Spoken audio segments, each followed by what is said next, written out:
Ողջույն։ Սահմանադրության տեքստում չպետք է հղում լինի անկախության հռչակագրին։ Այս խոսքերի հեղինակը Ալիևը չէ, ոչ էլ Էրդողանն է, ոչ էլ Թալյատ ու Էնվեր Փաշաներն են։ Խոսքերի հեղինակը Նիկոլ Փաշինյանն է։ Նա նաև շեշտել է, թե դա իր քաղաքական դիրքորոշումն է։ Այստեղ, կարծում եմ, ճիշտ չի ասում։ Դա Ալիևի դիրքորոշումն է,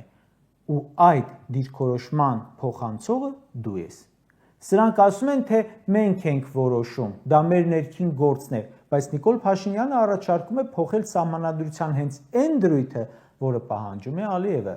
Ալիևը ասում է, պետք է Հայաստանը փոխի սահմանադրության նախաբանը, որտեղ հղում կա անկախության հռչակագրին։ Նիկոլ Փաշինյանն ասում է, դա մեր ներքին գործն է, բայց մենք էլ որոշել ենք փոխել հենց այն, ինչը դուք եք ուզում, համընկել է պարզապես։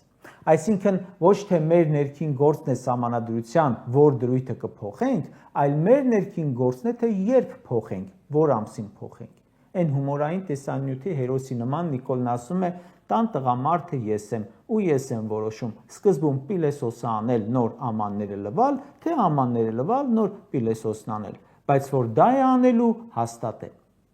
Ժորժան վտանգավոր փուլ է։ Ու այս փուլում հատկապես ազգային հարցերը ատամներով պահելու պահանջ կա։ Դպրոցում, բուհում տարիներ շարունակ սովորել ենք, կարդացել ենք, թե ինչքան դժվար է հայապահպանությունը Սփյուռքում, ազգայինը, մշակույթը, պատմությունը, հիշողությունը պահելը։ Այսօր Սփյուռքի տարբեր գաղթօջախներում ավելի լավ վիճակ է, քան Հայաստանում։ Մեկ շաբաթից հայոց ցեղասպանության 110-րդ տարելիցն է։ Կառավարությունը մինչ 2020 թվականը ամեն տարի միջոցառումներ էր կազմակերպում, իսկ կլոր տարեթվերին կոնկրետ արարողություններ անում։ Սրանց օրոք մի դեպք եմ հիշում 2020 թվականին, երբ միջոցառում են արել, այն էլ ողջ քաղաքացիների անուններն էին գրել հուշակոթողի պատերին։ 110-ամյակին ինչ միջոցառումներ եք կազմակերպել, որևէ տեղեկություն չկա, ըստ երևույթին որևէ բան չի լինելու։ Ով կազմակերպի, սրանք, որ 2 օր առաջ գնացել էին թուրքական Անտալիա դիվանագիտական կերուխումի։ Ցեղասպանության տարելիցին մեկ միջոցառում կա, որին իշխանությունն էլ ոչ միայն մասնակից չէ, այլև վստահ են վաղը դատապարտելու են Թուրքիայի ու Ադրբեջանի դրոշները վառելը, որովհետև ըստ երևույթին Նիկոլի համար դա նույնն է, որ ՔՊ-ի դրոշը վառեն։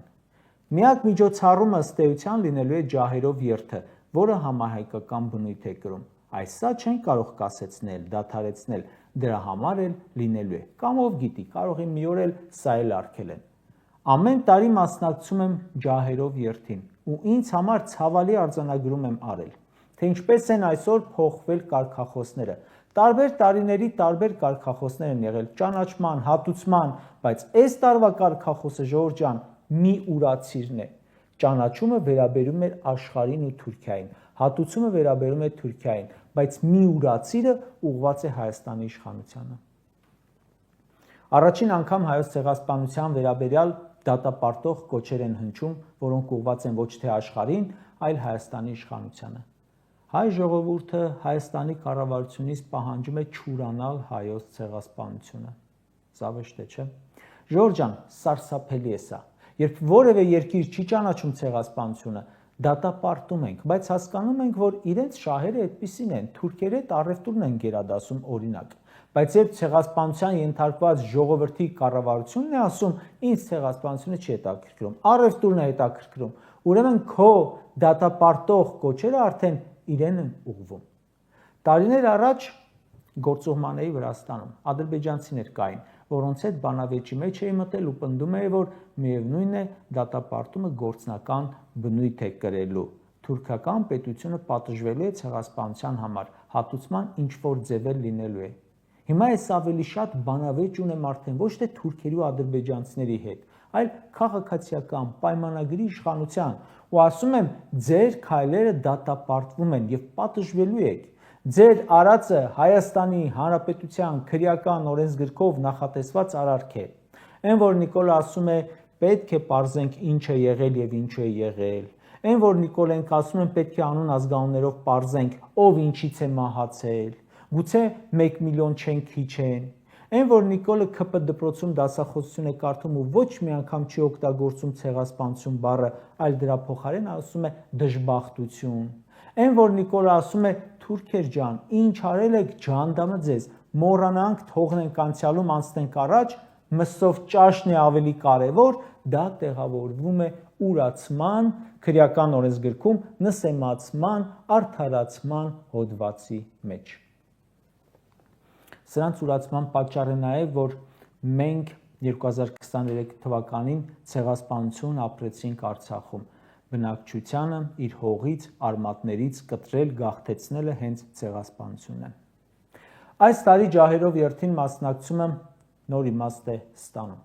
Ջահերով երթը հիշողության ու պայքարի խորհրդանիշ է։ Իշխանությանը ցույց ենք տալիս, որ նա ուրացել է, վաղուց հանձնվել է, բայց մենք պայքարելու ենք մեկ ճակատով ավելի։ Ես, դուք էլ վստահ եմ, բազմաթիվ միջոցառումների ենք մասնակցել, երթերի ենք մասնակցել սուտ հավեսի համար, որովհետև ասենք քայլելը առողջարար է, որովհետև սիրուն միջոցառում է եղել, դուր է եկել։ Այո, ջահերով երթը շատ սիրուն միջոցառում է, բայց հավեսի համար չէ, խորհրդանիշ է, հասարակական ու քաղաքական դիրքորոշում է, խոստում է, ասում ես, որ դու չես հանձնվի, դու պայքարելու ես։ Ջահերով երթը ցույց է տալիս, որ այս հարցում մենք միակարծիք ենք, ինքը կուսակցական միջոցառում չէ, ինքը համահայկական է։ Բայց մի պահ, որ խորանում է ժողովուրդ, գժվելու բան է։ Տասնամյակներ շարունակ պայքարեն, ցեղասպանության հարցը արծարծելու համար, ընդհատակից պայքարեն, ծպտյալ պայքարեն, հետո հնարավորություն ունենան բացահայտ պայքարելու, քաղաքական գերակայություն հռչակեն, տարբեր երկրների ընդունել տան ցեղասպանությունը, հայ դատի հանձնախմբերն ակտիվ աշխատեն, հաջողություն գրանցեն ու հանկարծ ինչ որ մի խմբակ գա իշխանության ու ասի, այդ սաղ սխալ է, մոռանում ենք, ուրանում ենք, սփյուռքն էլ մեզնից կտրում ենք, սաղ սխալ էր։ Ոչ մի բանն էլ սխալ չէր։ Սխալը դուք եք։ Դուք մի հատ մեծ բիծ եք մեր ժողովրդի պատմության վրա։ Այն որ մաշկի վրա տիզ է կանգնում, պոկում ես, բայց հետք է թողնում, լաքա, դուք այդ լաքան եք։ Այդ տիզի նման դուք էլ մաշկից կպոկվեք, բայց ամեն ինչ արել եք, որ լաքան մնա։ Դուք ոչ միայն իրավունք չունեք, չեք էլ կարող որոշել մեր օրակարգում ինչը կա, ինչը չկա։ Ուշադիր եղեք, թե ինչպես Թուրքիան ու Ադրբեջանը մեզ հետ կապված խնդիրները, Թուրքիան 100-ամյակի խնդիրը, Ադրբեջանը տասնամյակների խնդիրը հանկարծ փորձեցին մի քանի տարում իրենց ձեռնտու կերպով լուծել, Արցախն էլ, ցեղասպանությունն էլ, սահմանադրությունն էլ, Արարատն էլ, սաղ